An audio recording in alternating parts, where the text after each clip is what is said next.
Call me Ro. It's your boy Scotty. It's V. And y'all know we got the latest and greatest topics for y'all, but hold on. I know y'all was like, where is this boy Scoop at last episode, man? I'm back, man. You know, I just like to say Happy New Year to everybody out there, everybody that missed me. You know what I'm saying? You know, I'm back. You got something to say? You got something to say, V? Who asked that? Come on, my fans was hitting me up all in the DMs. Almost where you at? You watch you talk heavy. We miss you. We miss you, charismatic, humorous. Oh my, they loved it. They listened. But they said that y'all did good. Y'all helped me down. So I appreciate y'all. And I just like to say Happy New Year to everybody that's out there. You know what I'm saying? On the lineup today, we're gonna talk about some things. You know, we got to talk about the Capitol, and we got the one and only Mont Brown coming through today. Can y'all say all action with me? All action. Mont Brown is coming through today, A&R for Columbia Records. So hold tight, put your seatbelts on. We got a nice episode coming up for y'all. But first, we're gonna start off with are we gonna call this a protest? Or are we gonna call this a domestic terrorist act? Right. But at the Capitol Hill, people marched, they pushed in at Trump's orders. And they wrecked the Capitol. I mean, they put feces on the walls. They was in Nancy Pelosi's seat. They was running around with the podium. It was all kinds of mayhem going on. So, what are y'all thoughts? And lives were actually lost in this unpeaceful protest, which a lot of people would like to say it was peaceful protest. I see y'all out there talking about it was only 24 people, way more than 24 people that went in there. You know what I'm saying? So what are y'all thoughts on the events that happened in the U.S. at the Capitol, to be specific? I think do we you should call this blame riots. Trump for this? I got to say that. Go ahead. Oh, yeah. Trump is definitely at fault. But this was the Mayo riots, number one. This is the unseasoned riots, the unseasoned folk. They really just they are privileged. They can't see past their own privilege, is what it is. You know what I'm saying? This is a riot exemplifying white privilege and white supremacy in America. They were so upset that white supremacy didn't win this time that they went and rioted. They don't even realize that when people are fair, when things are fair and not for the white people all the time, that is against them. They're being oppressed. And it's amazing to see. It really is. I mean, it put a smile on my face. Not the 4 people who died. I don't celebrate death. But, you know, when you asking for certain things, you get it. You feel what I'm saying? So I think Scott said it best. I feel like this was literally a portrayal of white privilege at its finest. Because if that was, I don't even want to just say black, any other race, but I'm definitely going to say black because I'm black first. Every person on those stairs would have got shot. Like nobody, like there wouldn't have been any survivors in that situation. They were climbing walls.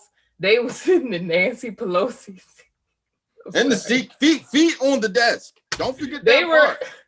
They literally got all the way to the room where all the senators, all the House members are, and to the point where they have actual footage of police officers at the door with their guns and told congressmen to hide under their chairs in case somebody tried to break in. And then 2 people came to the door and did not get shot.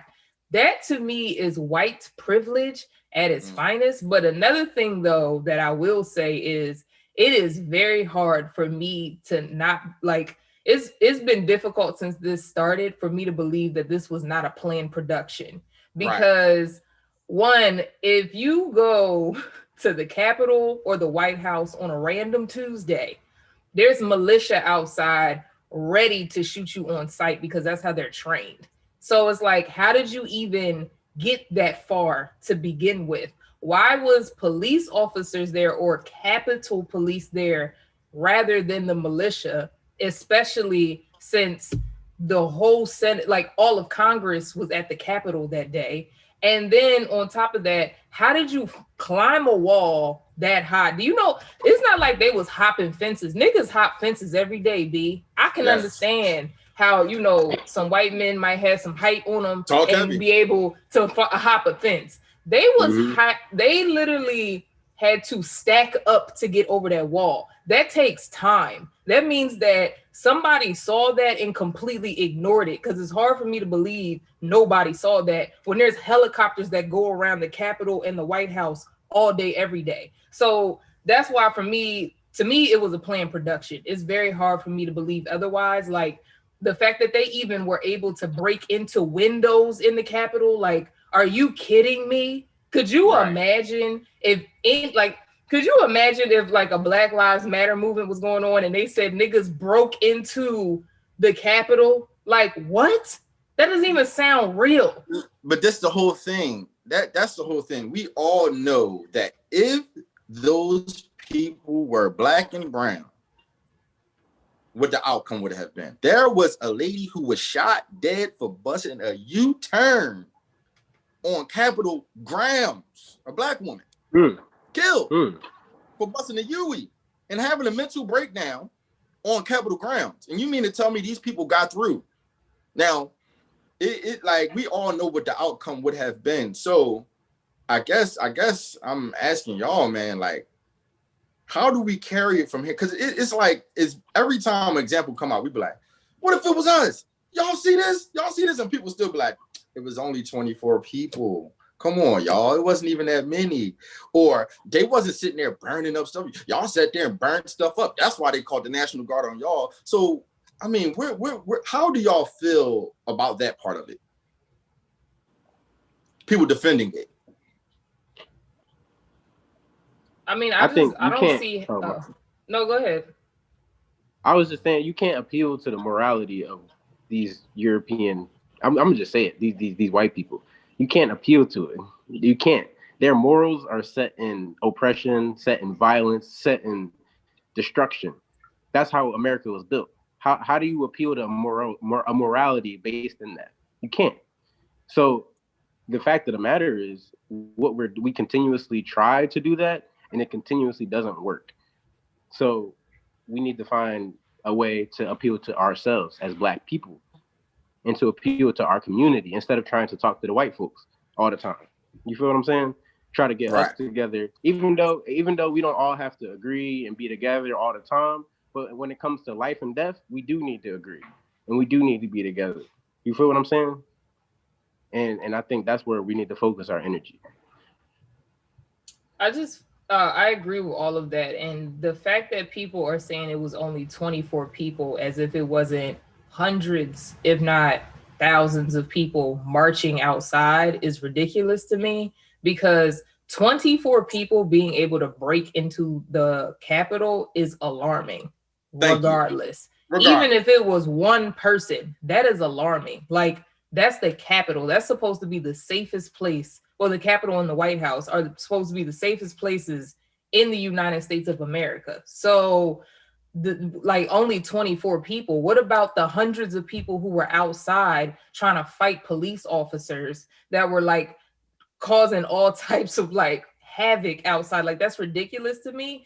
But what I will say is, white people, especially like these Trump supporters, they want to be oppressed so bad. So start oppressing them. If you want to be oppressed, then really get oppressed. Because I'm sick and tired of this whole, y'all trying to make it seem like y'all are this oppressed group just because nobody likes y'all. No, oppression is what Black Americans have dealt with. Oppression is what Native Americans have dealt with.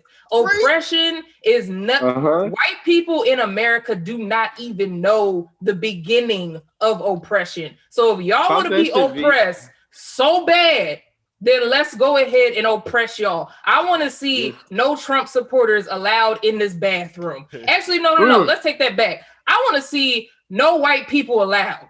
I want to see, oh, you can't go to this college because you're white. I want to see all of this happen since y'all want to be oppressed so damn bad. It's funny. First of all, talk that talk. Talk that talk, real rap. But on seriously, I seen a Twitter post from white nationalist boy. He said, I haven't seen this much censorship from white conservatives since Jim Crow era. Wow. Since Jim Crow. Yeah. They had the nerve to compare Jim Crow to Donald Trump and all these white supremacists getting banned from all the social medias. They had the nerve. I'm like, they really, like what you said, they really want to be oppressed. This shit is crazy. I ain't never. This shit ain't cool. They think this shit cool to be like, I don't know what's up with them.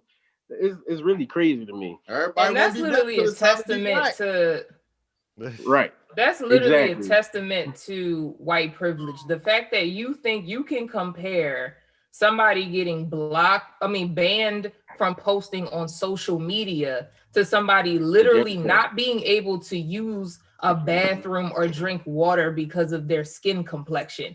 That is insane to me. And that really just shows white privilege. I'm glad you brought that up because that was my next question. Keith, you got something to say before I ask this question? Yeah. I just want to well, one, I heard y'all say that they said it was only 24 people that got inside.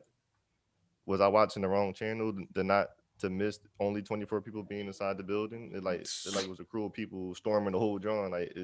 I know I don't got the best eyesight with my glasses off, but I'm pretty sure I'm seeing more than that. And if they were oppressed, what was up with the Nazi signs on your shirts and stuff? It seemed like it was more than you wanted your voice to be heard, or the fuck BLK, maybe BLM.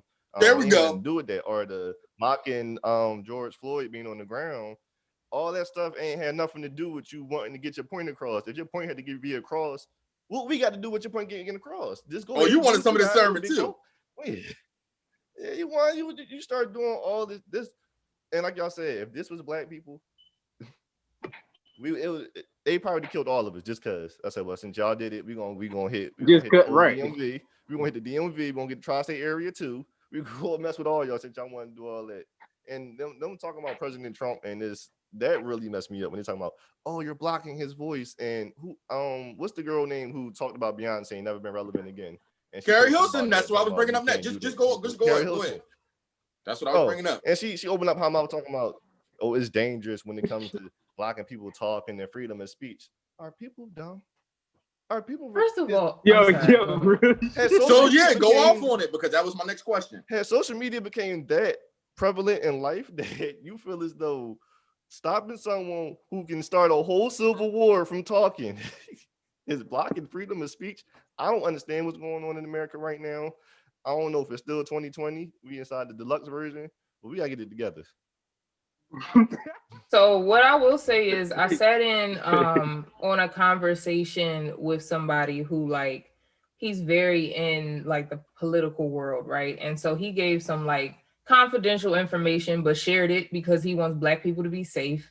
And he basically was saying how he sat in on a conversation, or he had a conversation with some right-wing conservative politicians, and they know that basically the Republican Party is diminishing to the point where they feel like it's going to be obsolete within our lifetime.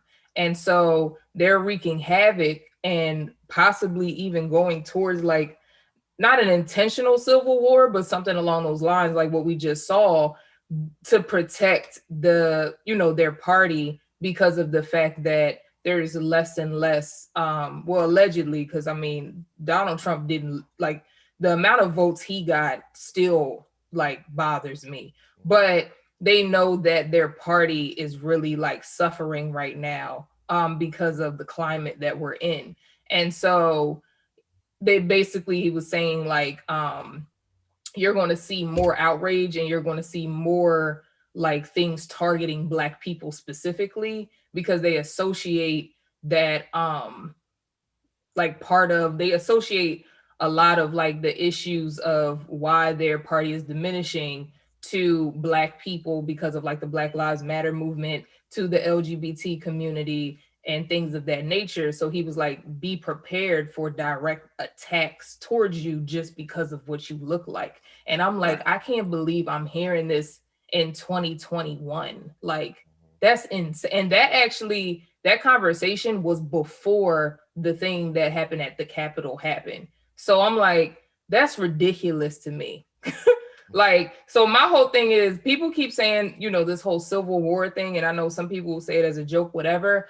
All I want to say to Black people is, if there comes a time where there is a civil war, sit this one out because this has nothing to do with us.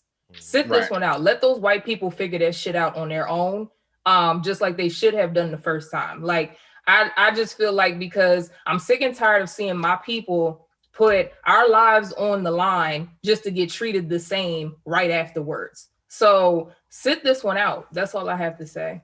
So here's the thing, man. I like the analogy, and I like what he I- said. Go ahead. What was you? I gotta respond. I gotta say something.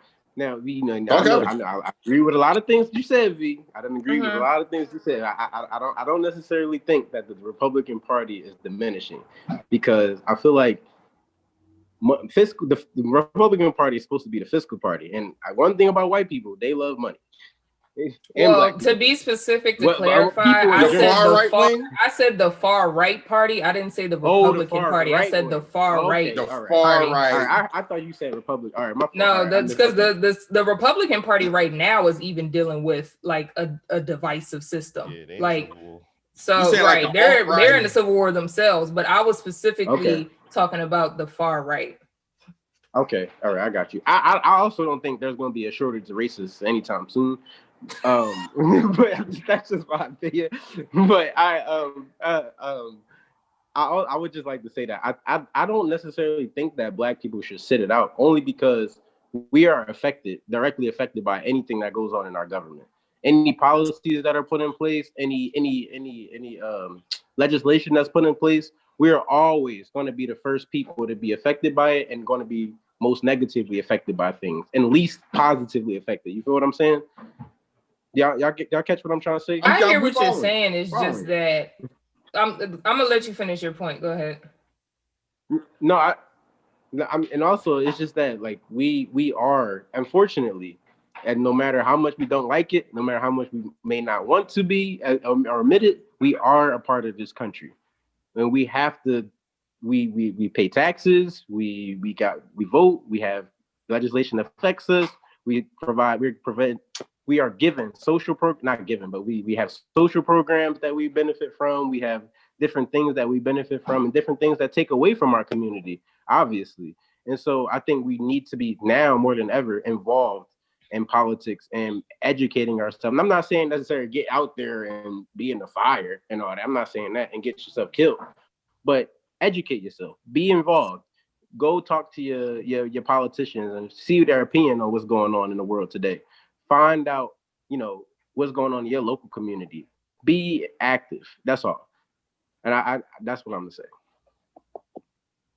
Okay. Yeah, I mean, I hear what you're saying, and I guess when I said that I feel like black people should sit this out, I wasn't referring to educating yourself or completely cutting off politics, because of course, if you live in a country, you need to be involved in it in some form or facet because it's going to affect you.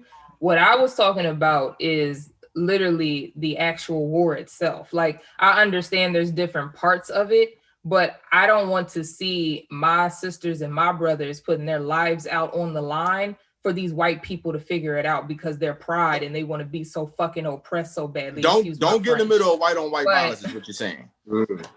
Exactly. No, for real. Seriously. Which, by the way, is at 85%. I just is- wanted to clarify, since people want to talk about black on black violence, It's on the rise. black on black crime on the time.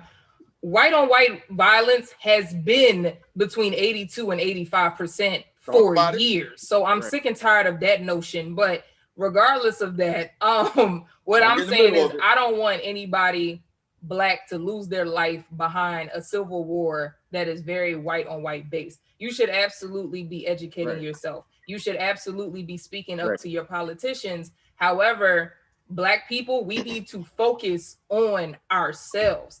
We're the one group who is constantly asking and seeking assistance from the government, like, and get treated the worst. Like, when you look at, even, not to say we shouldn't vote, because I would never say that, but when you look at how like minority percentage turnout for votes for black people, Hispanics, and Asians, black people have the highest percentage of turnout for people who vote, even though we're treated the worst out of everybody I just named. So I'm saying that to say, I'm not saying that, like I said, I'm not saying that to say not vote. What I'm saying is that we need to also focus on ourselves the way these other minority groups are focused on themselves and creating wealth within their communities.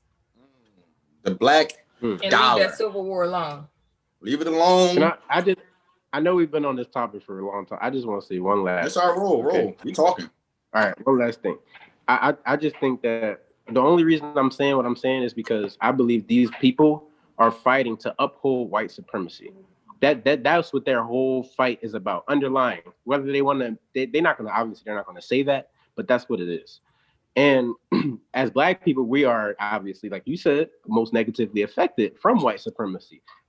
And when we're not involved in that kind of shit, it's a problem. Also, I will also say that white people are more white people on social programs than black people. I just want to put that out there too.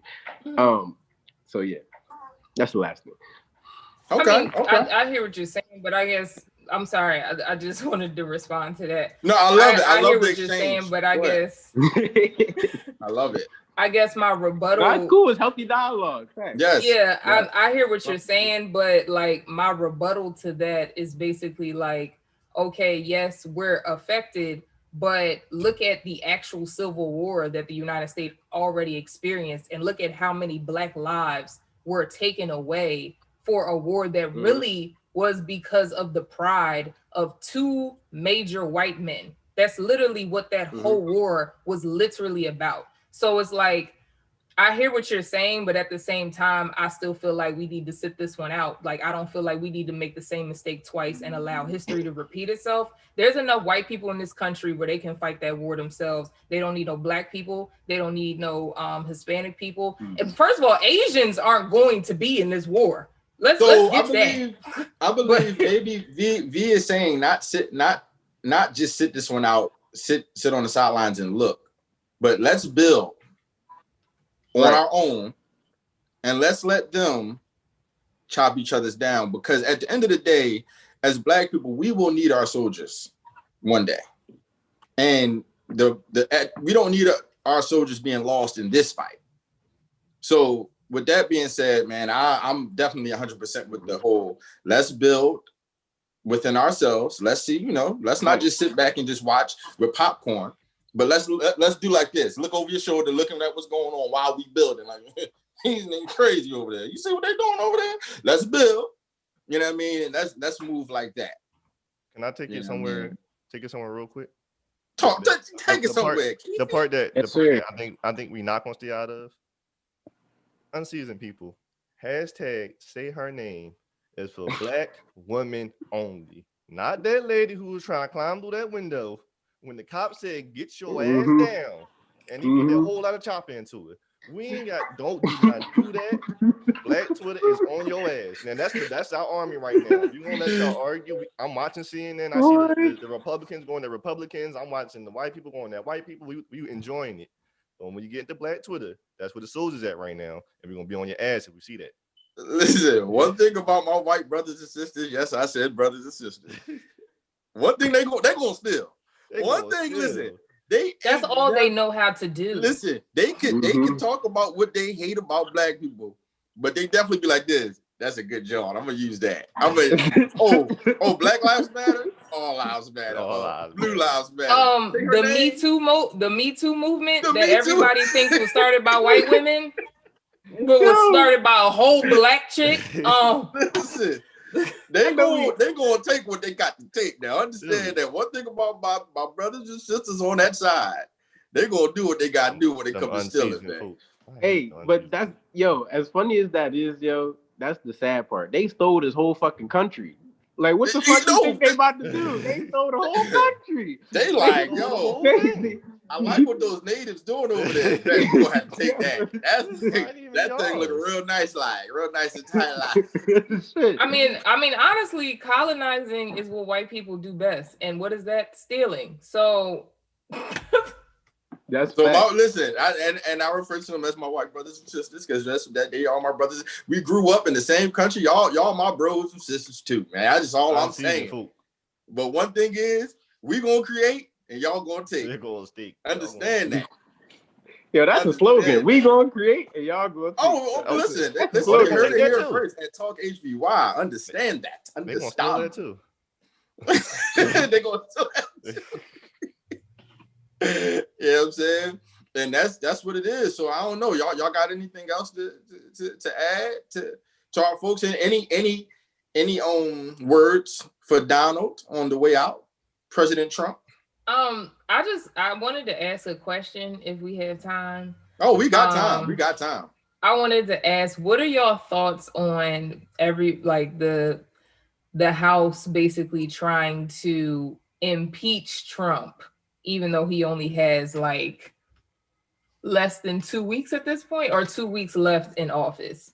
I guess they like, listen, we gotta ensure that this guy can't run again. We don't even want him stirring up the pot no more. We don't want him and his little piranhas in the lake, when the lake, we don't want that no more. So listen, I'm glad you said that, because for context, part of it as well is that he plans to run in 2024, and part of this is though that he doesn't have the opportunity to. Yes, I'm all so direct answer to that question is I'm all for it, but I've never seen a president come in or go out quite like this. Right. That's all I got to say about that. I've never, like, up until the last day, you got stuff going on. Like, it's usually like when they lose the election, the last couple of days, they just be chilling like, man, I had a nice 4 years. I had a nice 8. Oh, yeah. Oh, Trump people gonna step, Trump gonna step. So yeah, that's my direct thoughts on what that conversation. I feel like no, dog. Y'all was behind them, wasn't y'all? Now everybody nervous. What's going on? What if we get the nuclear plans? Oh no. Hold on, what Scott be saying? Keep that same energy. Correct. Y'all are so scared in the last 7 days now that he might blow up the whole world. No, he could have blew up the whole world this whole time. Why y'all acting like y'all ain't been noticed? Now everyone's against Trump. Now Mike Pence went unfollow him off Twitter. I'm just so like now. Oh, now you won't be about. Now it's on action. Before y'all was doing a whole bunch of following. No, I don't want to hear it. I'm gonna keep it a bean with y'all, yo. I'm gonna be a low key mad. The only reason I would be mad if he got impeached is because we still ain't get these stimmy checks. That's the only reason I would be mad. Y'all motherfuckers want to take all these breaks. We ain't get these stimmies yet. To get the stimmy check. Right. I got my stimmy. No. I meant think about it. We got 1,200. When we got 1,200, when that 1,200 came out. April, right? And now they talking about 600 in January of 2021. I got my 600, so I'm all right with it. Then Joe so said he gonna give us 2,000 when he gets inside. Hold on, that's 1,800 in a little bit under a year. You're not playing politics, Keith. What? He said we deserve 2,000. He didn't say he was going to give it. That's No. Biden did say when he gets into office, he was planning on signing off for us to get 2K. I'm saying we getting that 2K. We should. But the American people deserve. Don't tell me what I deserve now. Don't tell me that. Men love telling women, you deserve better. Don't never give her better. I don't want to hear that. So Joe Biden, don't pull that. I know the game. Man, you deserve better than that. Soon as you get it, you do the same way man did. Don't do us like that, Biden. He did say it in a political way of like, I'm going to do everything in my power. So we don't know. Oh, see? You know what I'm saying? We don't know what that means. But that's what broke niggas say. I'm doing all I can do. I'm doing all I can do. No, bro. Make it happen. Stop the cap and make it happen. Hold on, Scoop. Why you sound real classes right now, Scoop? It's hard out here, man. Listen, what I'm saying is y'all you not gonna politic me, bro. You not gonna listen. Right. I'm a dude. Right. I've been spitting game my whole life. I know the game. We tell them that you deserve better. Don't never give them better. And then when we get with them, I'm gonna do everything in my power. I'm doing all I can do. What you expect me to do? Get water from a rock? No, bro. You said you was gonna do it, bro. I don't want to hear it. Yo, scoop the hood politician. Scoop 2024. Hey, listen, if Tariq St. Patrick can pay 2 bits, can give Tahada her money, and pay for the lawyer, you can get that money. Honey. Okay.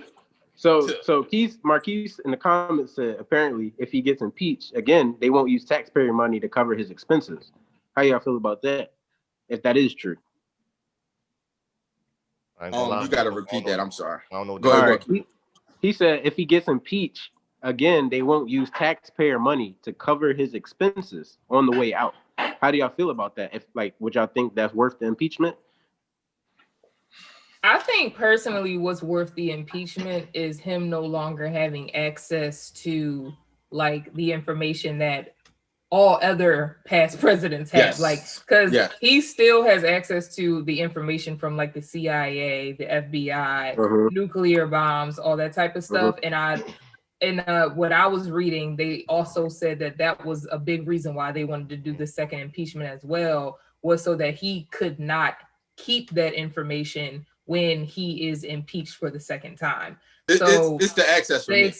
Right. So that the expenses, cool, that's fine. But for me, it's the access to the information that he would have even out of presidency. But at the same time, it's a high likelihood. I mean, not high, but it's a likelihood that Trump might go to jail after this. Because remember, New York has been waiting for this man. Like they are literally they got a timer. Like Scott, they are ready to press these charges. They are not playing with him with these properties that he had in New York. Y'all giving the American system a little too much credit, V. You think they go on jail? A white rich man who was the president of the United States? You think that's absolutely yes. Absolutely. Let me just finish. All right, my fault. The only reason I say that, because if that stuff at the Capitol hadn't just happened, then my answer would be no, because that would look ridiculous on America for a president to go to jail. After what was just pulled off, and it being pulled off due to his doing and his rhetoric, I can absolutely seeing them not caring or allowing that to go forward. I got a proposal. Real quick. Okay. Because this situation, it's a little time sensitive, and actually, we're gonna find out. So, would y'all like to place a small wager on it? It doesn't have to be money, but would y'all like to place a small wager and then we'll see? And do we put a time limit on if Trump will be arrested? Would y'all like to do something like that right now? What's the wager? I don't know. It's really up to y'all. Small. It could be a small. It could be a buckaroo. They gotta press charges first. Whoever wins. Go ahead, Keith. What you got?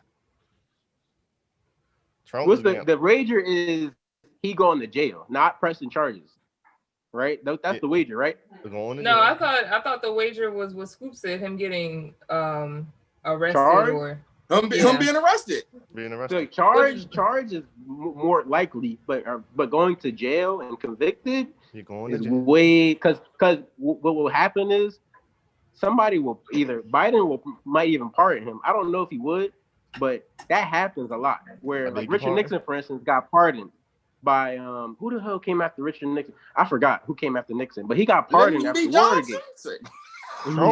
Trump said, but I mean, Richard Nixon getting pardoned makes sense. Like, because he obviously, when we look back, of course, he wasn't a great president, but he didn't pull what Trump just pulled at the Capitol. Like, you know what I'm saying? Like Nixon getting pardoned makes sense because that would have made, because the thing is that Trump, like what Trump just did is made America look weak to the rest of the world, based off of the fact that his supporters were able to do a domestic terrorist attack on the Capitol and break in. That now makes us look like a joke and less of a threat to everybody else who's looking at us and to all of our enemies who already hate us. So he, like, I just feel like Trump, go ahead. Just real quick, so we can move on. Will Trump get charged for his crimes and actually get locked up? And will he have to go through that process? Is that a safe bet? Yes. Now I'm not going with the conviction. I'll bet. Okay, how about this? I'm willing to bet that Biden will not pardon him. I'm willing to do that. Okay, so if Trump, So if Trump gets charged and all of that, he won't be pardoned. Yeah, I'm willing to bet that Joe Biden will not pardon him. If Trump gets out of it, he'll get out of it because he's a billionaire. But I'm willing to bet that Joe Biden will not pardon him. I think in this situation, what we're missing is that the president, yes, is a very powerful individual, but the president has to take orders from people too. Like he has to keep people happy. When did Donald Trump take orders from so what I'm saying is, do you bet or do you not bet? That's what I'm saying. Because you made your we had this conversation before. Come on, hold on. Wait. Let me finish though. The people that come on, big folk. The people that the president has to keep happy is the people who you know what it is. Y'all know what it is, right? So if Trump getting convicted is fucking up their money, it's never going to happen. Ever. It's never going to happen. And that's the way it is in this country. And I don't think we're giving up credence. Trump is the 45th president. Y'all betting $45. Bottom line. Money taught more than anything. Morality, what y'all think? City girl line? All y'all betting $45 on it. No, I'm not betting no damn $45. we can bet on an Uber Eats meal. Yeah, we there we go. I'll do that. Oh shit, there we go. All right, I like it.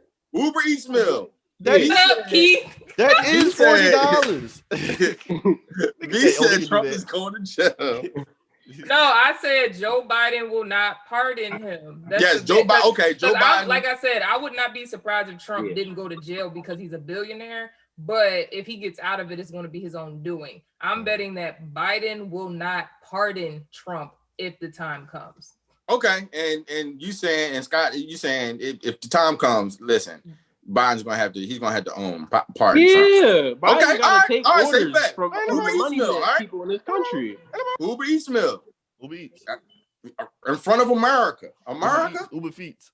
America, you heard this. You heard it here first. TalkHvy's first wager, America. So yeah, that's what happened. So next up, we have TSPN. All right,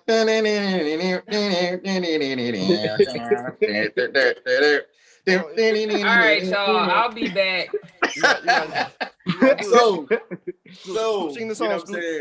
This is the thing. Y'all probably wondering, where did It's Me go, right? So I don't know if y'all remember a few episodes ago, you know what I'm saying? We pulling up 9-0, 10-0, 11-0. I mean, they all up in people video. The producers all up in the videos. They dancing on people logos. They doing it. Dougie, Corvette. All of that's going on. And I mean, the Steelers had one of the best regular seasons that I've ever seen, beginnings that I've ever seen. You know what I'm saying? And V was talking heavy, and she had a right to. I'm not going. She had a right to at a time when my team was looking very, very bad. But the Steelers, if y'all wonder who's her team, the Steelers, they had a bad time with the Cleveland Browns, right? And Baker Mayfield and the boys, they went on and laid the smackdown on the Steelers. What was the score, Keith? Oh, I thought about the score. The score in the first quarter? Yeah. No, the score was 48-37. Thank you very much.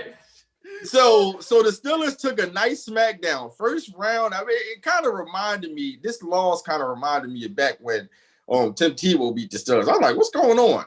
But I just want to ask, I want to give V some time to sound off on her team and just give us, what are your thoughts and what were your thoughts when the game was going on? So I'll be completely honest. I didn't watch the first half at all because one, I know that the Steelers is a second half team. So I anticipated that we were going to have a bad first half. Now I was shocked to see that we went 20. We allowed them to get, what was it, 21 or 28 points the first? 28. The first quarter though, it was 21, right? 21. No, it was 28 in the first quarter. Oh, it's 28. Yeah. The first quarter we allowed 28 points. I was like, oh wow, this is bad. Like this is really bad. Put them in the dirt. And then coming into the second half, Big Ben and them, they had their momentum up at the first probably the first half of the third quarter. They had their momentum up. The Browns weren't scoring. They had scored 2 touchdowns back to back. I was like, oh, okay. We might have a comeback. And then Baker Mayfield and them boys got their momentum back. And once they did, it was a rezap. Because my whole thing was, I was like, we can come back if they do not score the entire third quarter. When they got that touchdown in the third quarter, I literally was like, okay, this is a wrap. But then the fourth quarter came, it was going back and back. And then Big Ben threw his 4th interception. And let me just say this.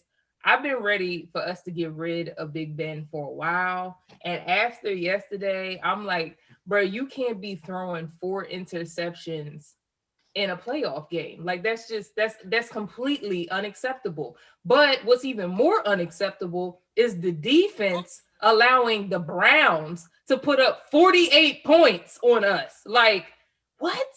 So yeah, I was upset, that's the problem right there. See, let me stop real quick. I don't like how you said the Browns, because that's what got y'all in trouble.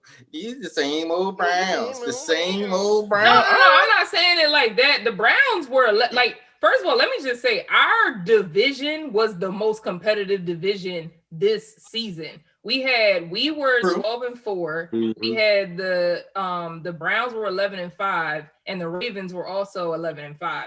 We were the most competitive out of every division in the entire NFL. So I'm not saying that we was about to walk on these niggas, but at the same time, the defense, I don't care who we were playing. That's completely unacceptable unless it was the Chiefs. Gotcha. If it was the Chiefs, that's different, because Patrick Mahomes is another problem that nobody is prepared for. But to allow a team to drop 48 points is completely unacceptable, especially with Mike Tomlin having such a vast history in defense. Sir, you were there when the Buccaneers won their first Super Bowl off of your defense. And then after that, you became the head coach of the Steelers. How do you let that happen?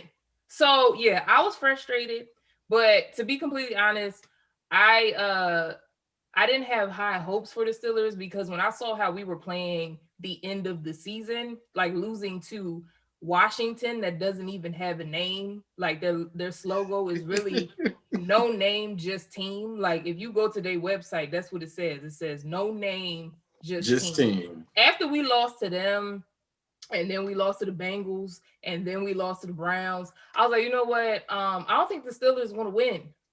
So luckily by that point we were already clinched, to go to the playoffs. But yeah, I was disappointed.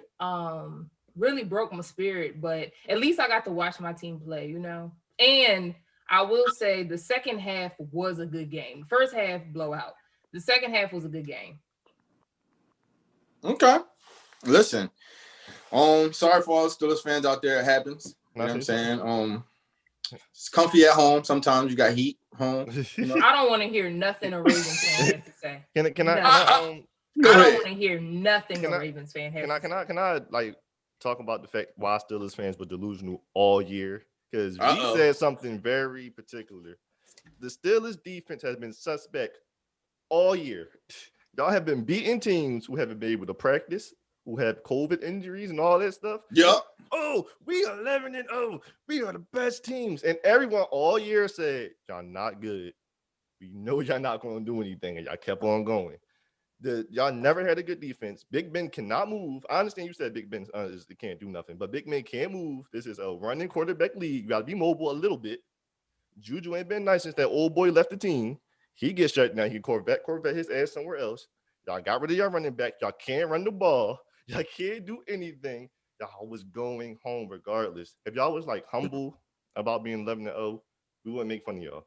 Who the fuck would be, excuse my French, who would be humble about being 11? Anybody because on this? Everyone No, shut up. I have a question for everybody. If any of y'all had a team that was 11-0, would you be humble? Would you I'm just sit there? very humble. I was very Shut up, humble Scoop. the year that the Eagles won a Super Bowl, which is the most No, recent Super you're Bowl never out of humble. all of our teams on this show. I just want to put that out there. I don't even think known. Scoop knows. I don't think Scoop has a humble bone in his body. Cut it out. This one right here is the worst 11-0 team in NFL history, and y'all still kept on talking. Y'all were dubbed the worst team. Right. I also feel like when Keith was saying, he was talking about y'all team was talking a lot of shit. Yeah, they was cocky. Especially He's Juju. dancing on people's logos. Yeah, y'all team was acting crazy. But I'm saying, what team Browns, would not? What team would be humble about being 11-0? You know what I'm saying? Like the Patriots, the Bill Belichick led That's Patriots. what I'm saying. Look at you know why? Philadelphia Eagles. The Philadelphia Eagles don't know what humble is. We don't do no talking. It's all action around here. Let me ask y'all a question. And y'all actions got y'all sitting back watching the playoffs. COVID. It was a COVID year. Y'all home too. But y'all played the Browns with no coach. COVID year. You went down 28-0 to a team with no coaching staff. That is a pathetic team. Y'all been getting over all year on teams, and y'all finally got that ass whooped. Stefanski wasn't even there. Happy. I just don't understand why he's getting to go off like I didn't just trash my own team. The game. Like, you're right. Like, can you just shut up? V talked for 11 weeks straight. No. She talked for I did not talk for no 11 weeks straight. 11 weeks straight talking. I waited until we was 5-0 before I started talking. All this, your team in the dirt. But guess what? That team that's in the dirt beat your team twice. So shut up. Hold on, here we Let go. me just say this. We lost to every other team in the division except y'all. So Easy stop. reply. So the first time we played y'all, how many times did we get to practice? Oh my God, here we go with this BS. How many times did we get to practice? Y'all lost to us twice. How many times did we get to practice? Y'all don't know. We talking the Ravens versus the Steelers. Hold on. No. Let's do this. Let's do this. This is easy. Right? You're easy. This is easy here. How many times did we practice the first time we played y'all? I don't care or no. Oh, we didn't get to practice for 2 weeks since we had COVID. The second time we played y'all, half our team wasn't there. Stop talking to me about football like you're gonna have this. We had no team the second time we played. I'm sorry. RG3 was the quarterback. About football acumen? Is that what he's okay? So he's talking about football acumen. So was our quarterback. You know what? Let's make a quick transition though, because we're not really changing.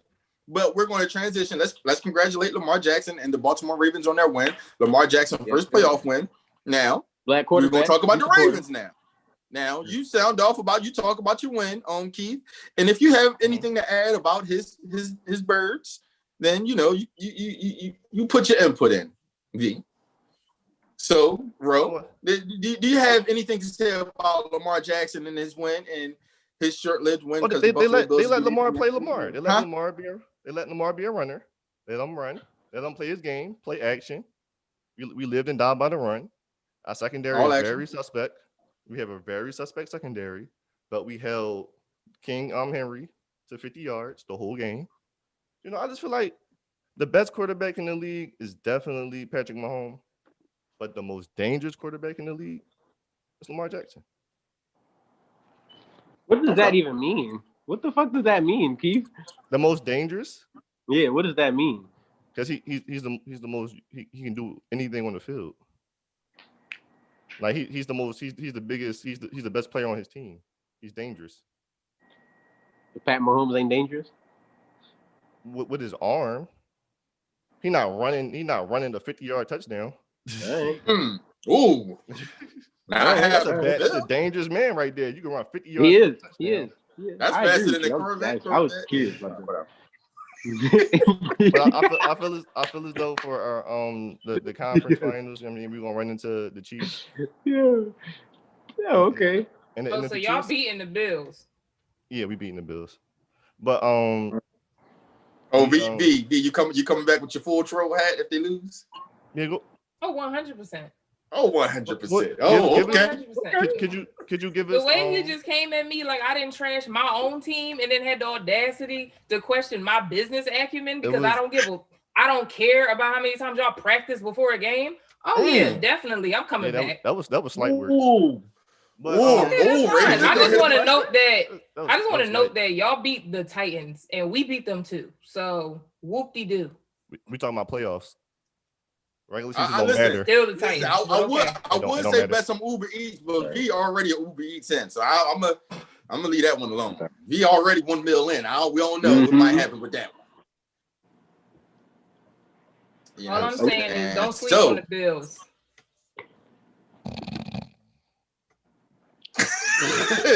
So This is the thing all right, about that's enough. Ravens That's fans. enough I with just that. want to make this last point. This is Uh-oh. the thing about Ravens fans.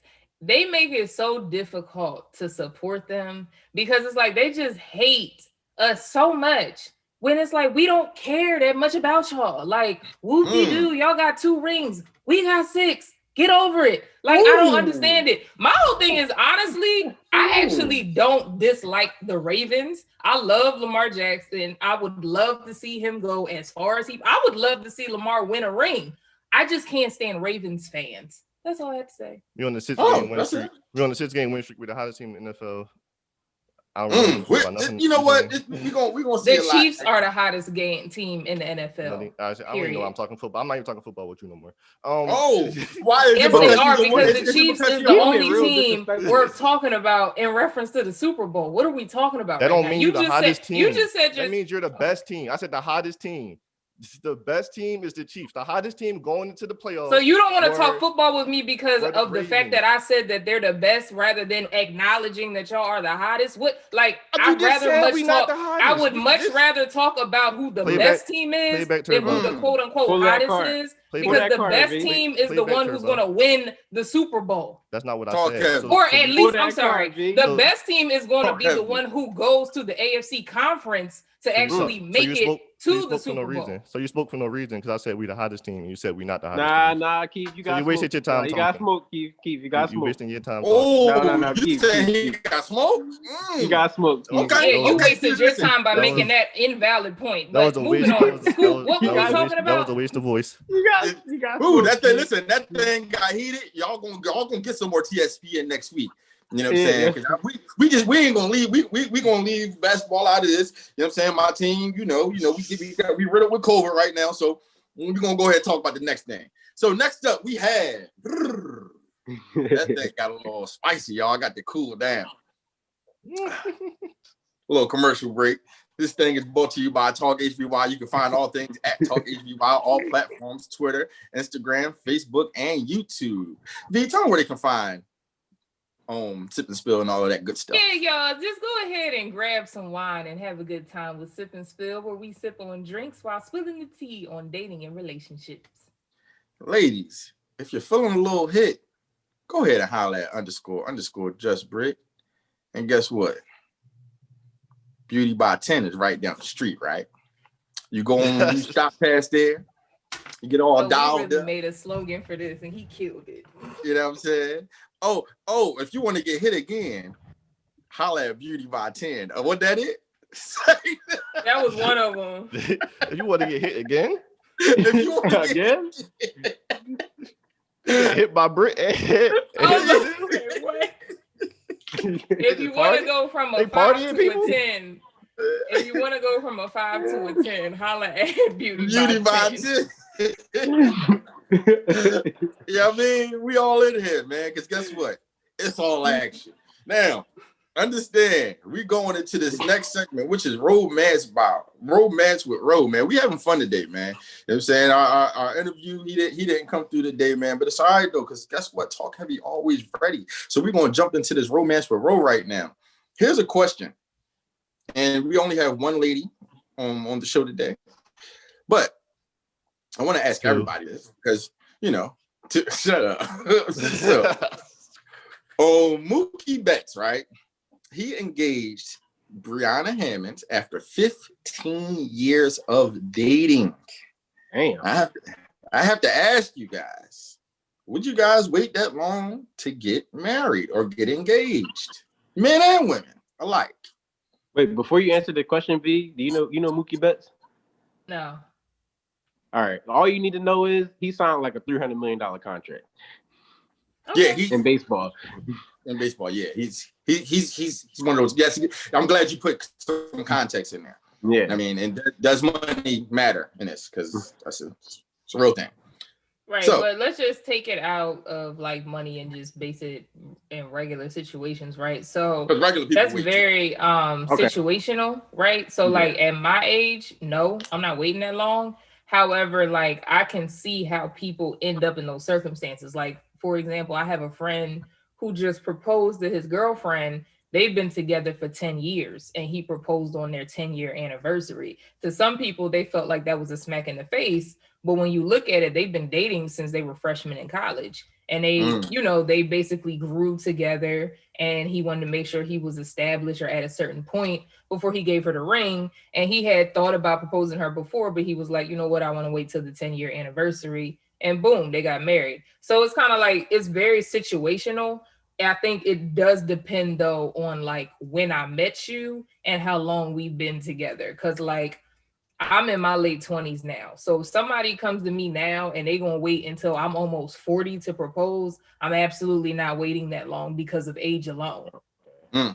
But like high school sweethearts, for example, is usually where you see that. Like another example is I have a girlfriend. I was a bridesmaid. I was supposed to be a bridesmaid at her wedding, and her high school sweetheart, they've been together for probably over 15 years now. But when he proposed, actually, I think when he proposed, it might have been 15 or right before 15 years. So it was kind of like that made sense because they had been together since they were like 15 or 16 years old. So yeah, it doesn't make sense to propose before that because you're too young. Like they had to go through college, they had to like learn adulthood. So, he ended up proposing when they were like 26, 27, something along those lines. So yeah, I think it's situational. But right now, no, I would not be waiting no 10 years for nobody.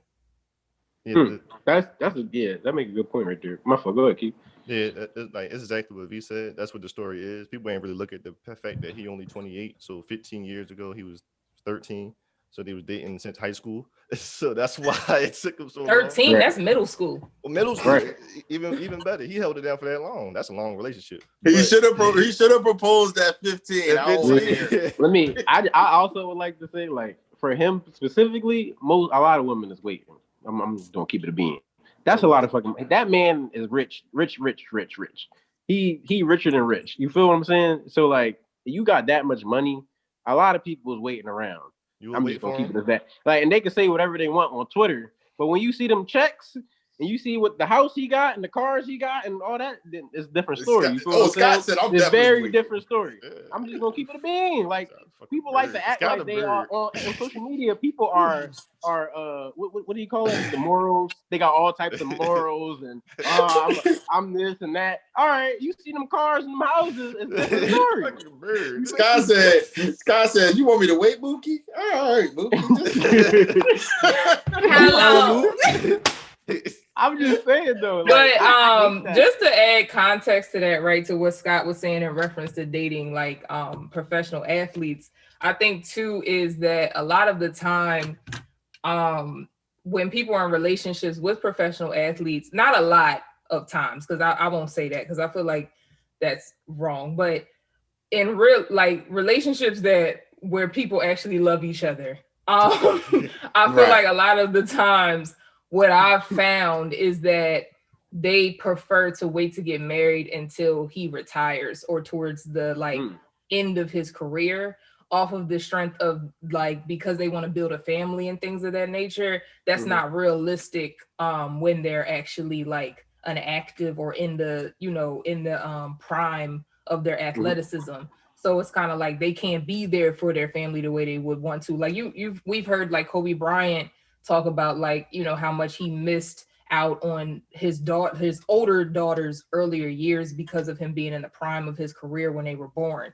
So he wanted to be very active in like his youngest daughter's lives. So that's like an example of those type of things where they'll be your girlfriend, like you'll still have them. They know the intention is marriage, but they might wait to propose or wait to make that next step until it's either he's later in his career or he's retired.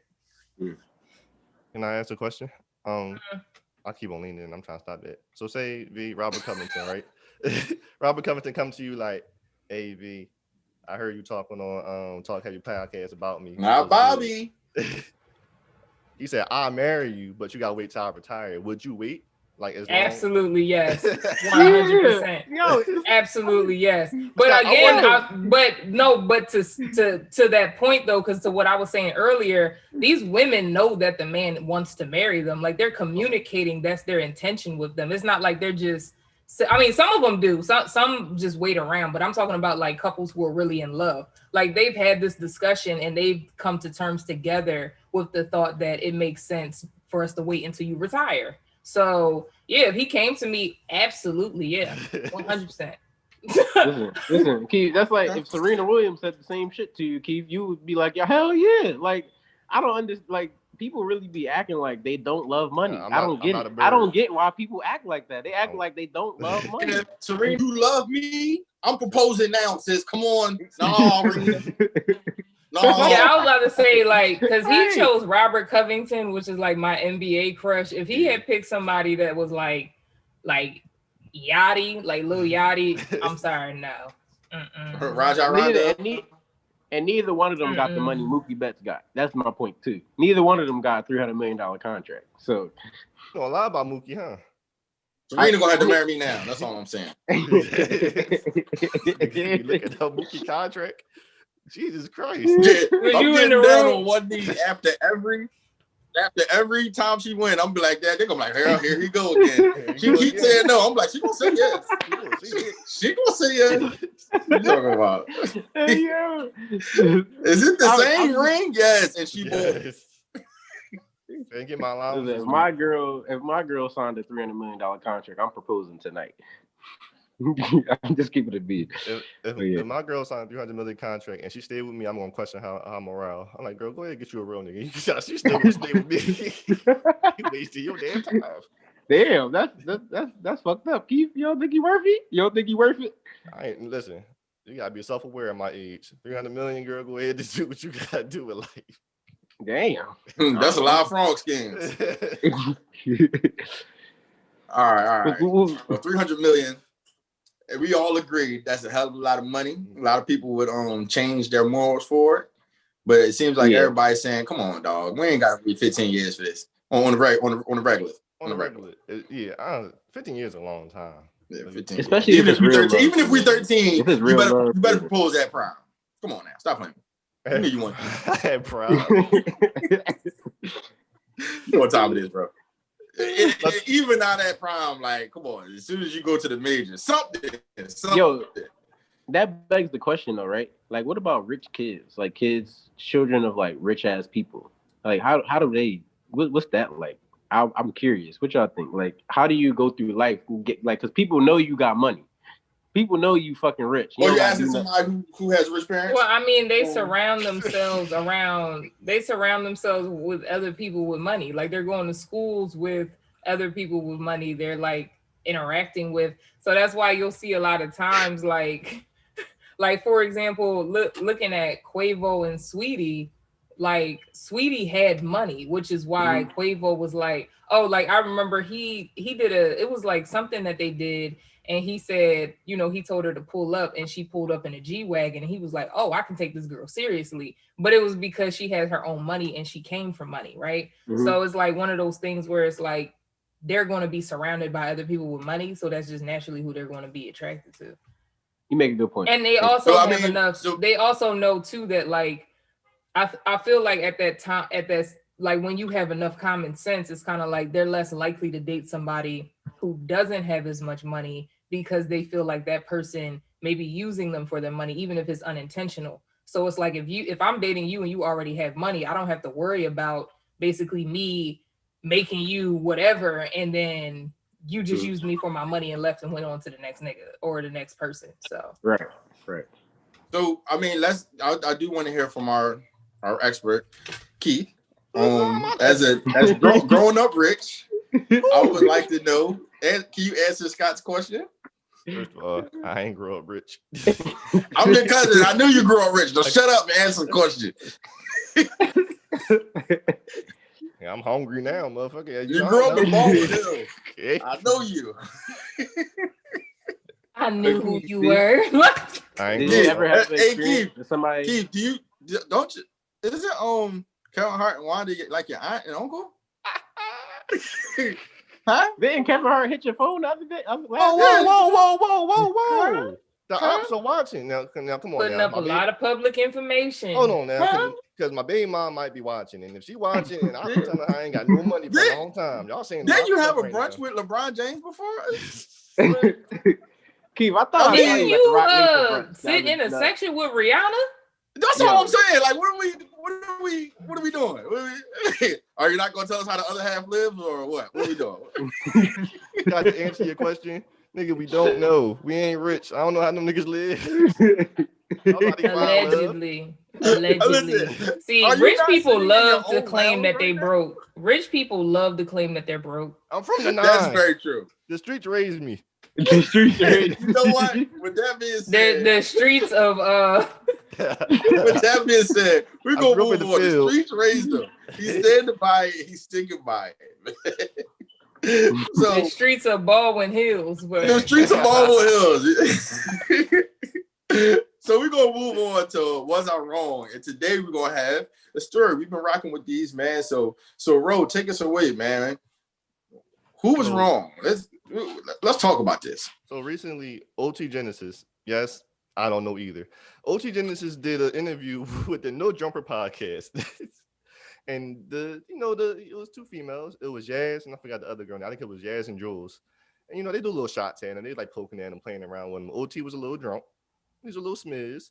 And he started kind of threatening them, like play with someone safe a little bit on some Beanie Siegel type time. Play with someone safe, I'm really rich, you little rich. Y'all gotta get home safe tonight. I can get y'all beat up, this, that, and the third. And no matter what a woman say to you, I feel as though that's wrong to threaten a woman in any way, sense, or form, even if they playing with you. Do you guys feel like he was wrong in the situation? Absolutely. I'm just start off with that. Go ahead.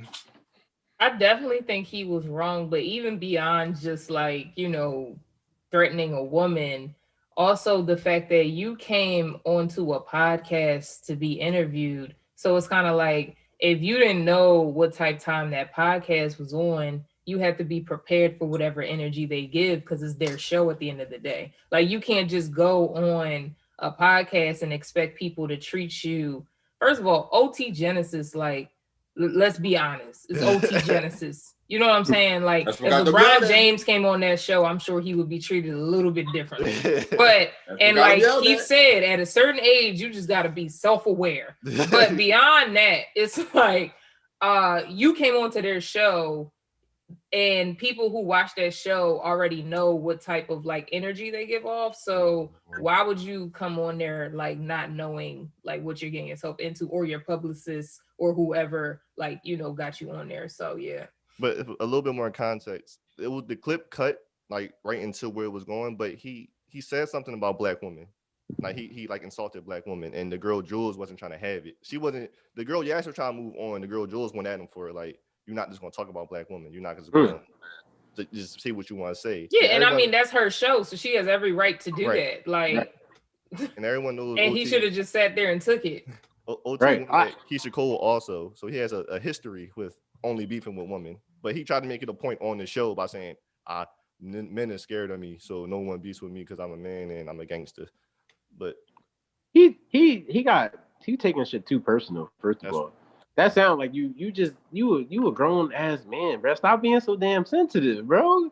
Like, you could take criticism and disagree with it too. Mm-hmm. Like, you don't have to agree with what's being said about you. And you don't gotta. Everything don't need a comment. Everything don't need a response. Like, you got to be at a certain level where it's like, if you don't fuck with it, don't fucking respond to it. Or you could get your ass up and leave. Like, you a man, you leave. That's what Birdman did. He fucking left. He came in, said we had to say, and then left. That was it. Like, you can go. Like, I just, that bothers me though. You too, that's like high school shit. Mm-hmm. I'm gonna get you beat up. That's some shit we say in high school. That's some real life high school shit. The two women, like, what? It's not even the misogyny, like all that stuff, but just on a level of a human being. Like, grow the fuck up. The real rap, grow up.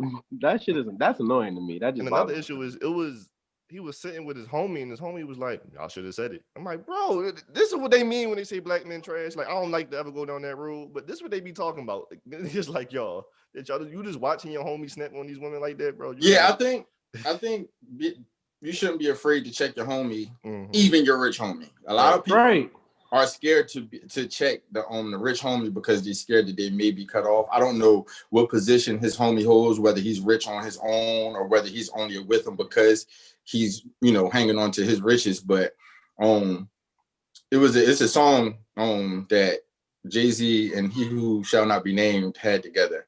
And at the beginning of the song, they say, well, you never know who your true homie is until y'all both rich. They say when y'all both no real restraint on relationship. When one of y'all rich, a lot of the times the other person is fake because that one is rich and, you know, they're scared that they may be cut off. But when both of y'all got money, y'all saying, it's really no, like, come on, bro. Like, you say what you got to say, and then you kind of get the true feelings out there. And I don't know what kind of place that his homie has in his life, but it's a point that you don't be a yes man, bro. Yeah. You don't have to be sitting there like, yo, y'all shouldn't have said it to him. Like, come on, bro. And for everybody out there saying, what kind of journalists are they? Podcaster here. I hate to break it to y'all, but everybody that do podcasts didn't do journalism school. This is a different type of journalism. Social media is here. It's a different type of media. So with that being said, you have to adapt as an artist to these type of interviews. And I don't think that nobody was blatantly somewhere that he shouldn't have went. So yeah, OT, you were definitely wrong in this situation in my eyes. Now I do have an announcement to make. Mont said 2 minutes. He'll be here. Guys, we've been going on for a while now.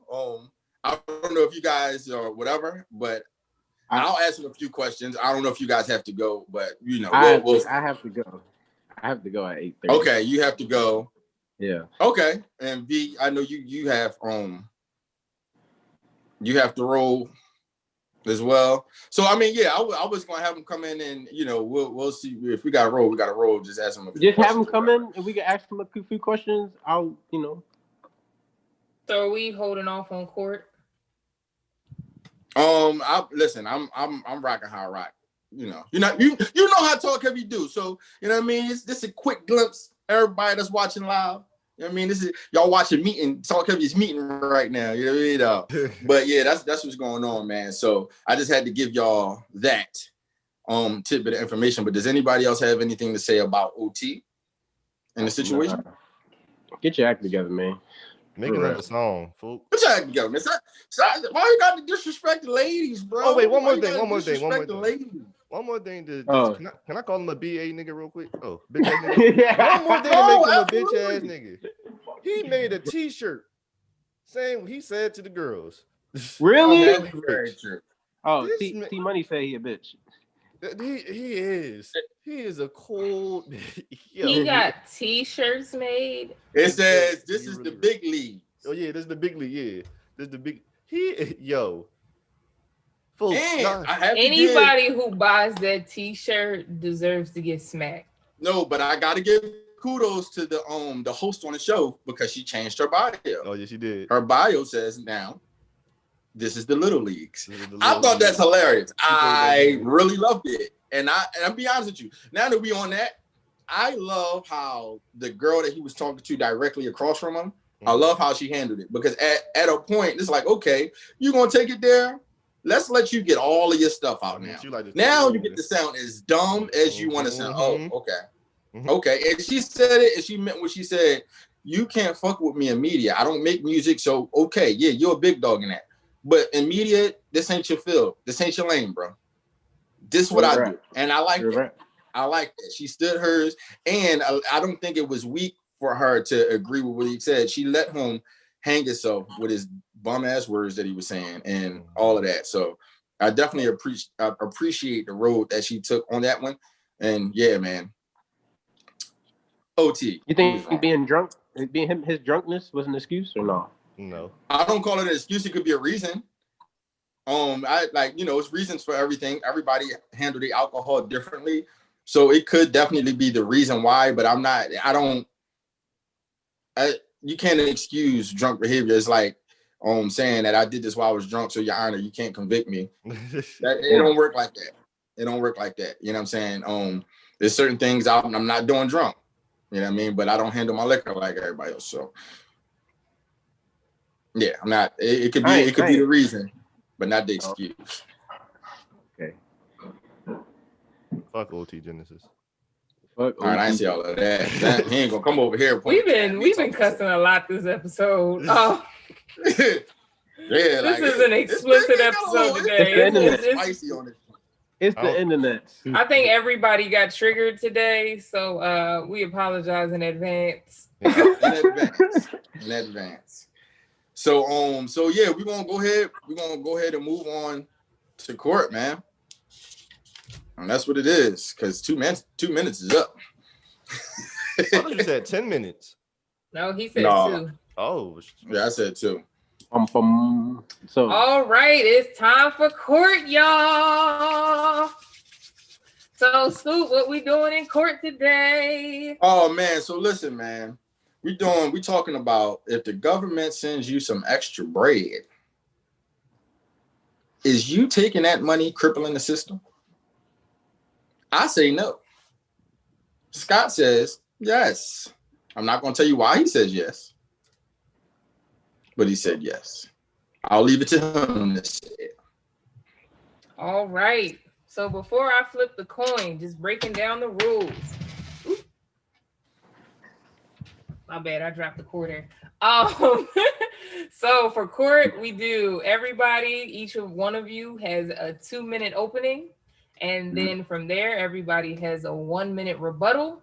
And if it gets intense, we can decide on adding an extra 30 seconds. Everybody got it? Yes. All right. So who is choosing on the coin toss? You pick? Yeah. You okay with that? I don't care. Okay. So Scoop, you said heads? Yep. All right. It is tails. So Scott, who's going first? Yeah, go ahead, Scoop. Okay. All right. So, I'm going to pull the timer up.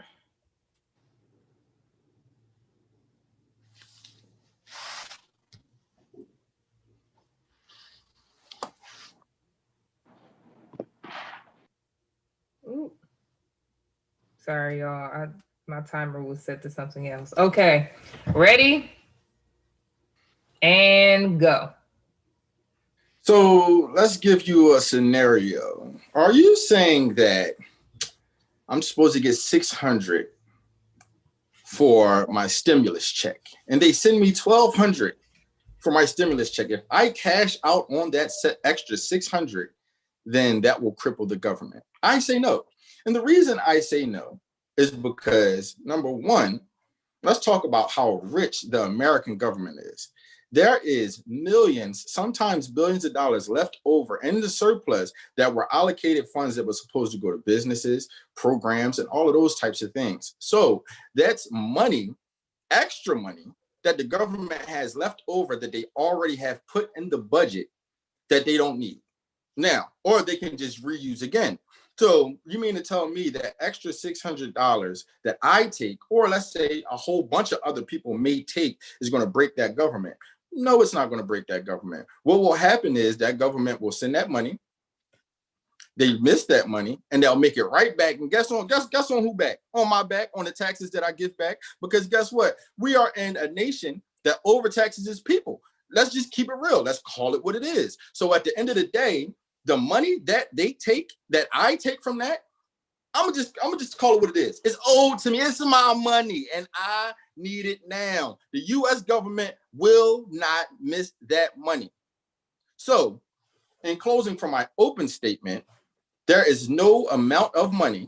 I mean, of course, we know it's a cap, but in reality, it's no amount of money that they will send in surplus that will break the American government. This capitalist society that was built, this regime that was built, will not be broken by a couple extra dollars stolen, or just say extra that was sent that I cashed out on just to feed my family. All right, that was a strong opening. You ready, Scott? Yes, ma'am. Okay, and go. Okay, so from the perspective of the collective, if the government sends extra money in a stimulus check, and a lot of people, the collective, say millions of people are taking this extra money, it can eventually destabilize the governmental spending, funding, etc. It's called death by 1,000 cuts. No matter how much money you believe the government has, we're actually in a $3.7 trillion deficit. Now, what that means is the government has to compensate for they're overextending themselves with the budget. They have to compensate by putting themselves into further debt, which is already above $20 trillion. Let me repeat that. $20 trillion is our national debt. Over $20 trillion.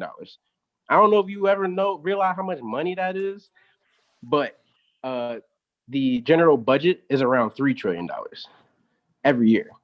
So when you see that our government is at a deficit, and you see that if they're giving more money on the stimulus check and more millions of people are taking this check, it can take away money from other social programs and also put our government in further debt. That means that which can eventually destabilize our economy, and that and thus so affect us as individuals, as citizens. Because when our government is in debt, that means they can't pay certain things. That means that they have to inflate the dollar.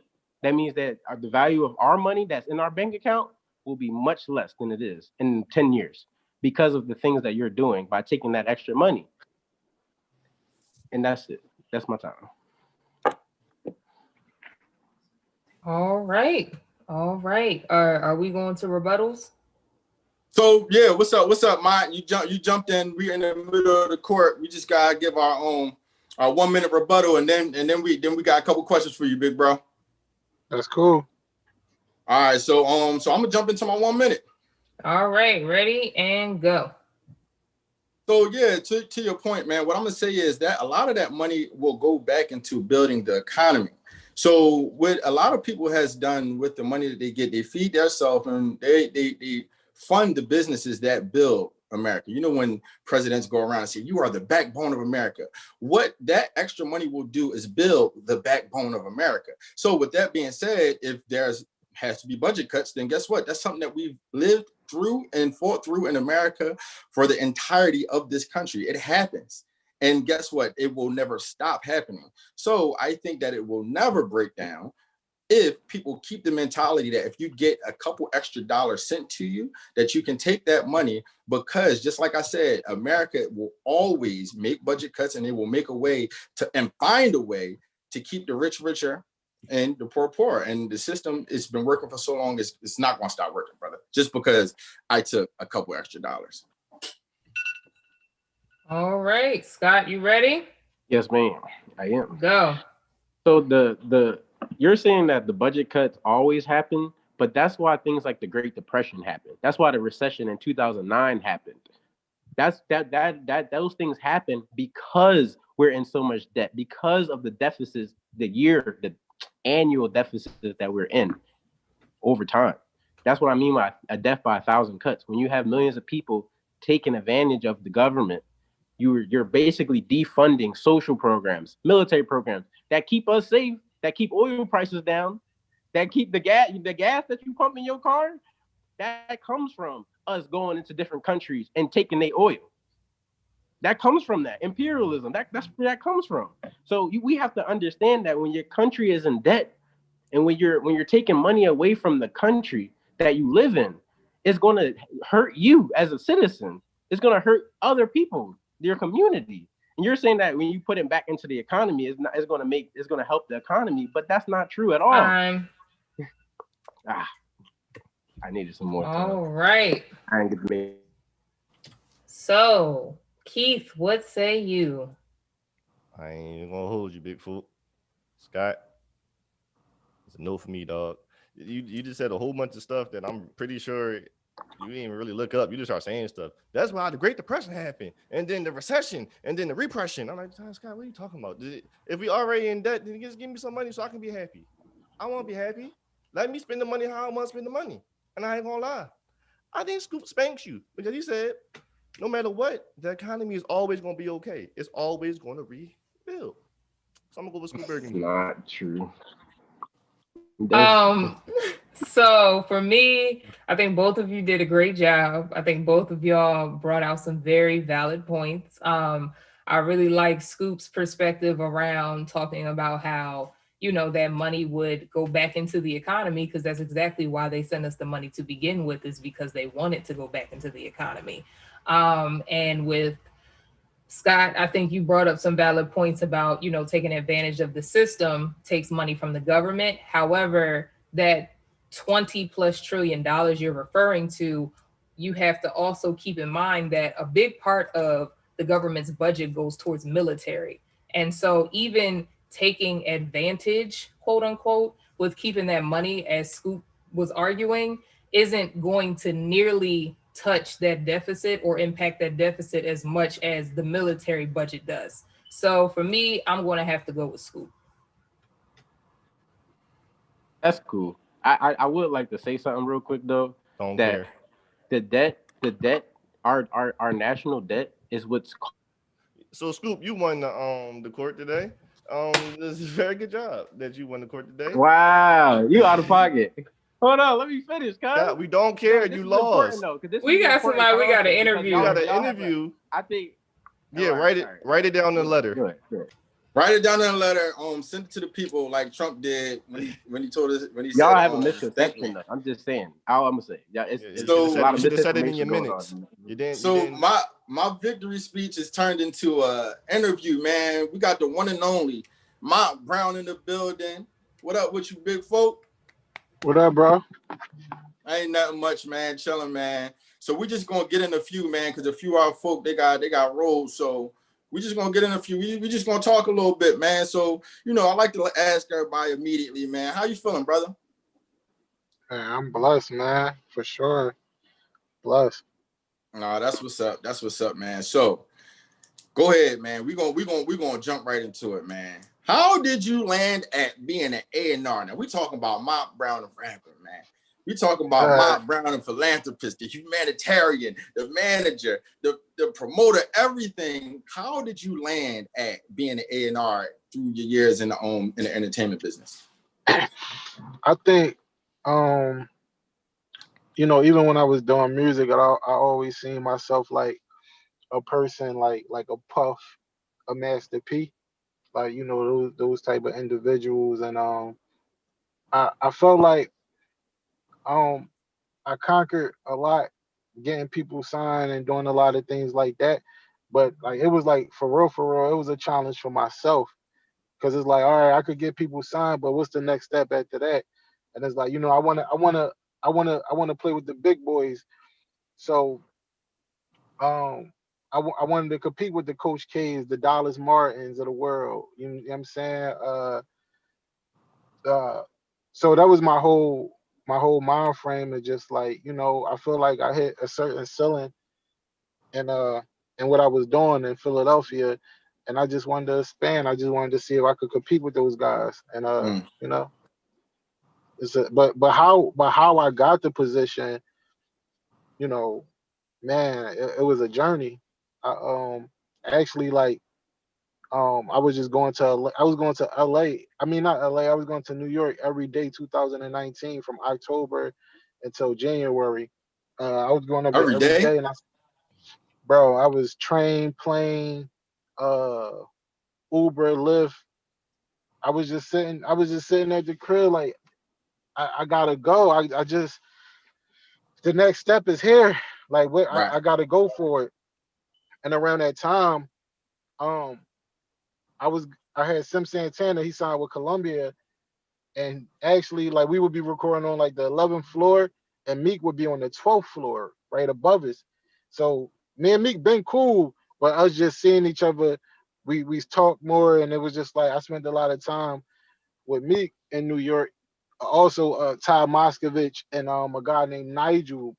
Man, I love OG from New York. I was just in New York, man, running around, just going into the offices, just sitting there, man, just chilling. And then me and Meek, we talked, and Meek offered me a position to be A&R at Dream Chaser Records, but I already committed to Columbia Mm. to my man Sean Holiday Tubby. You know, I love Sean Holiday Tubby, man. He the OG that put me in position. So man, it's like, and I say that to say like, you just doing whatever you doing in life, you just gotta get uncomfortable, man. Cause I was going up to New York. I wasn't, man. It was cold. I was spending and losing so much money on lifts and Ubers, but it was beneficial. You know what I'm saying? At the end of the day, it was all worth it, man. I wouldn't change it. So for like for all the people who like don't know exactly what an AR does, because I feel like we hear this term a lot, but a lot of people don't understand it. Can you kind of break down like what is an AR and how do y'all make money? Well, it's an A&R, artist repertoire. So what we do is basically we sign and find talent. Uh, we we we find them, we build them up. Basically what happens is, just say if it's a rapper from South Philly, I like the kid, bring him in, let the team hear him, we sign him. Then after that is off to the races. Is probably like a year to a year and a half process where we just grooming you, building you up, to be the best artist we possibly can make you. Um, is it success with a lot of artists? And there's some artists that just don't work out. Whether that's it, it's a lot. It's a lot when you deal with artists, man. It's a lot because it's damn near like you raising a child too, Mm. you know, and especially for the young men, you take them under the wing as little brothers, and 9 out of 10, a lot of these kids come from poverty, so you Right. got to be able to relate to these young men and these young females on a different kind of level, on a different surface. So it's like, for me at least, it's like a big brother uh type of relationship with the artists that I come in contact with and that I work with. This the I don't know if you have you found an artist in New York that you help groom and bring up? In New York, I mean, I'm Yeah. trying to think. Nah, not in New York, Uh, but like I'm close with New York artists. Like I'm close with Fabio Foreign, uh, uh, Lil TJ. Like they the homies. But mm. yeah, man, if something pop out, I'm going for it for sure.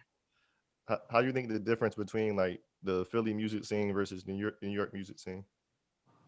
Well, there's more opportunities in New York. That's where the record labels is at. Mm. Philadelphia, we have no structure there. There's no structure. We're trying to build it back up, but Philly never had a real music structure outside of what Kenny Gamble and those guys built with Philly International, music group. So we trying to, it'll get back to that point one day, but that's the difference. Is more opportunity, and in New York, there's no ceilings because the major labels are there. So Philadelphia, once you get there, it's either you gotta go to New York, Atlanta, or Los Angeles um, to take your career to the next level. And so I guess my question might be along the lines of that, right? Because I see you got the Sixers in your background. You know what I mean? I got my Sixers hat on, man. We Sure. rep the city hard, man. When you from Philly, you love Philly, you bleed Philly, right? So you said Atlanta, New York, LA.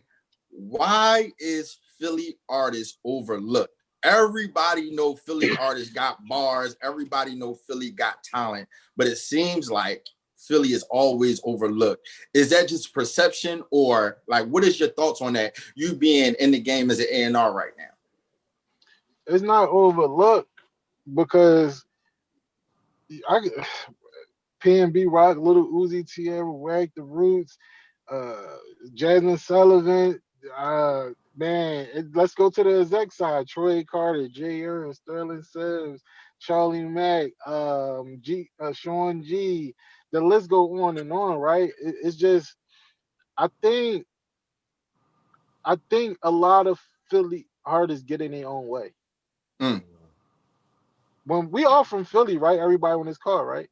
Mhm. Well, So V from Harrisburg, but we let's talking say, heavy. Let's talk about it. yeah. So y'all already know we got this different kind of arrogance about us. Yeah. That's just that's just what it is, man. Like we not going to do certain things because y'all know that's dick eating. So I think 9 out of 10, man. A lot of times that might stop a lot of artists from growing, and that might just be the reality of the situation. And everybody's situation is different, but we from Philly, man, and we got a lot of pride and we got a lot of ego. Mm, So I feel like the ones that understand that, they're the ones that succeed, and the mm. ones that tend not to understand, we all can see what happens. Right. Who do you think is like really starting to understand, or who you think is next up in Philly that's coming up now?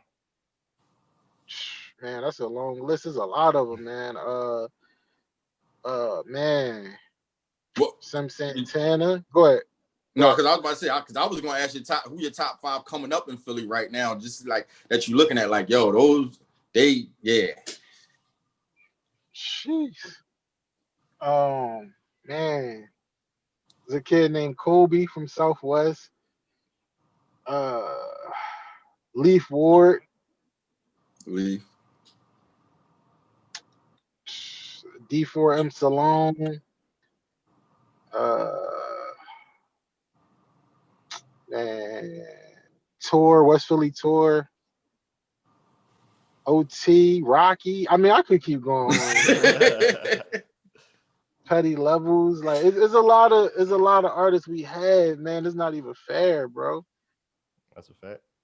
We loaded up. We loaded. We just gotta get we loaded with rappers. We just gotta get them to understand artistry. Hmm. Right. Right. Two different worlds. So kind of give us, elaborate on that. Like, what is the difference between just rapping and artistry? Um, a rapper, a rapper is a Jadakiss who could get in there and he gonna give you hella bars but Jadakiss definitely has songs, right? And that's cool. But when we talking about artists, we talking about Drake. We talking about Nicki Minaj. We talking about Eminem. Mm, We talking about Nelly's and 50 Cents. We talking about real artistry and Little Uzi. right. Perfect example. It's Hmm. very true. And it's different.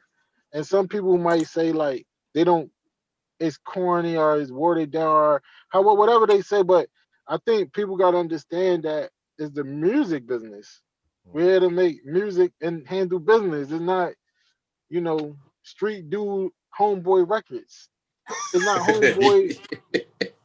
We here, you know what I'm saying? It's like we here to make the best music and compete with the others. Like that's Right. what we here for. If you want to be a rapper, you could just be a rapper on your own time, bro.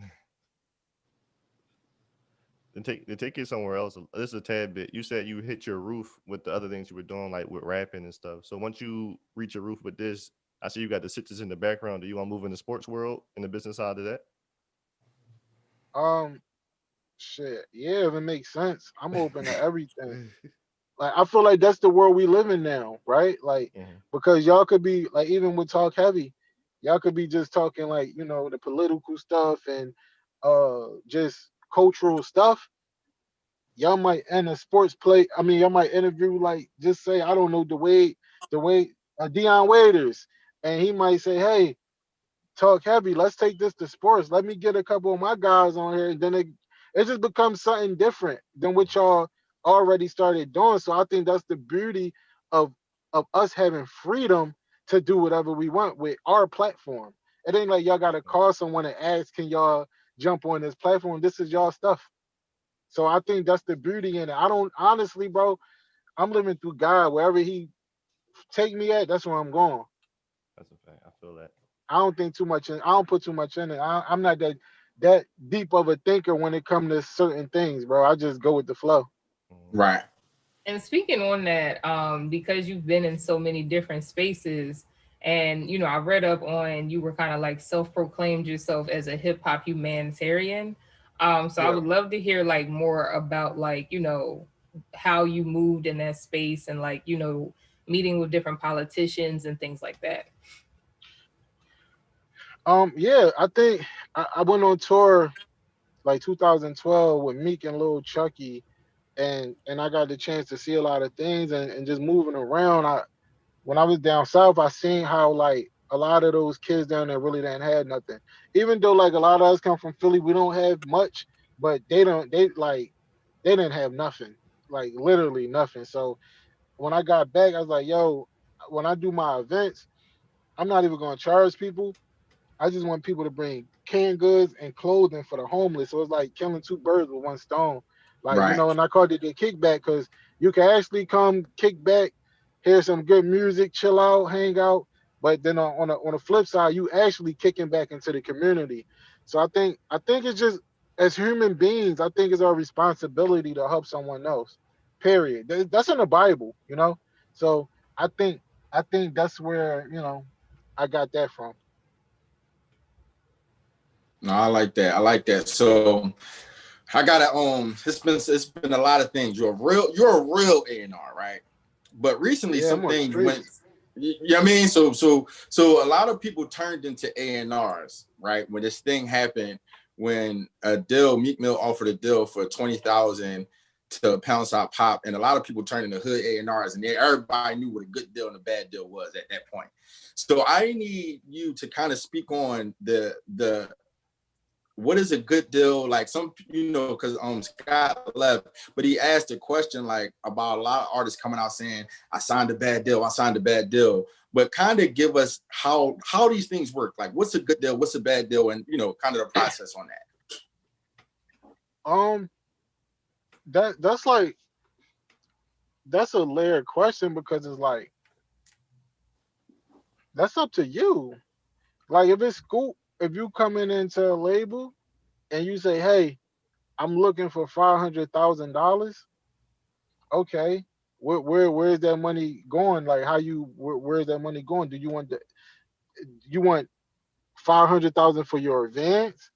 Or you want it to be broken up, like because we still need marketing and we still got Right. a recording budget, and so what are we talking about? So I think if I was an artist, because the contract that me put out there was like for the one something that he said, right? And he said 20,000 was for pocket, and the rest of it was Right. supposed to be for the 90 for the project.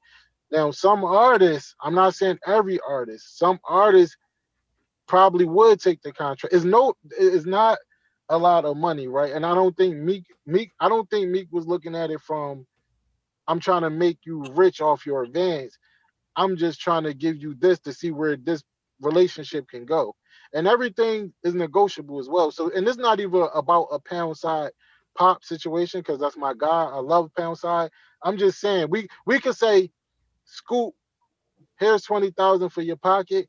The other 90 is gonna be for your project. That means videos. You get to be in the studio all day, all night if you want to. That's basically how the contract is broken up.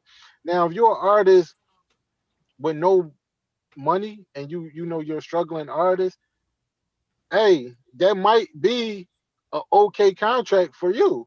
But if you're an artist who got money and got stuff going on, you looking at that like I don't need that money. Right. But what you also could do is say, hey, I don't want no advance money. That 20,000 you was trying to offer me, just put that into the rest of the recording and budget money, and I'm cool. So it's like different artists going to pick and choose how they do their business. I mean, it is what it is. I think it'd be touchy when it comes to those contracts, but that's why you got a lawyer. Everything's Right. negotiable. There's no one size Um, fits all, is what you're saying. Yeah, it's up to you and your lawyer, which y'all agree upon. Real quick, I just wanted to say I have to head out because I have another show to do. But thank you so much, Mont, for coming through. For Y'all sure. enjoy the rest of the interview. Bye bye. Yes, sir. Yeah, and I just so last off, man, I just wanted to kind of ask you, unless Keith has something else to add. I wanted to ask you if you could look at your younger self, man, entering this industry, man. What advice today would you give yourself back then? Uh, I probably would have went to college. I would have went. I would have went to HBCU. Yeah, I would have did that for sure. That's it. Everything else, I ain't changing nothing else. But I definitely would have went to a college, like in Atlanta, preferably for sure. Yeah. That's where a lot of things is happening at. You know what I mean? Yeah. And Keith, you had something? Just one last question. This um how you feel about the Sixers this year? This is a frivolous question. This is a random question. Yeah, we looking good right now. I mean, I don't know, man. I just didn't be thinking like sometimes Ben and a B soft sometimes. Like, but I guess the whole NBA is soft nowadays. Yeah. So I just ain't Right. grow up off this kind of stuff, man. Like it's just I don't know. It's like the flopping and dude soft, man. I'm used to like seeing The Kobe white and them crying go for at it, fouls every man. second. That's what I'm. Right. LeBron flopping. I love Bron. It's like remember Iverson was playing. He was taking everything and getting up. Uh-huh. Yep. Like it's just different times we in, man. The sports world is one last Yep. question. One last question. Do you believe that Deion Waiters championship count, or do you feel like the people who were saying it didn't count were right? Yeah, count anything Philly cheese do count. That's Big You Loc. know. That's my guy. That's my guy. Hell yeah, that count. Hey, man, he put buckets up. They choose not. They That's chose right. not to put it in. He would have went off. We He know would we have. Dion would have did. Uh-huh. It's That's big my guy homie, though. man. Big home. Yeah, that's cheese. That's my guy. Keith, have him do this. I mean, take him away, Keith. Oh yeah, so I say our slogan on the show is if you're not talking heavy, what you talking for? And we ask all our guests, Mhm. could they say it for us? If you're not heavy, what you talking for? And no, you gotta give it to us right. You know what I mean? You gotta tell them if you're not talking heavy, then what you Yeah. talking for? Oh, okay. If you're not talking heavy, what is you talking for, bruh? There we go, man. Shout out to you, man, Mont Brown. We wish you much success in everything that you do from now on, man. You've come so far, and we know you're gonna go even further in the game, man. Thanks for coming through. I'm your boy Stu Burgundy, Just call me Ro. and until next time, holla.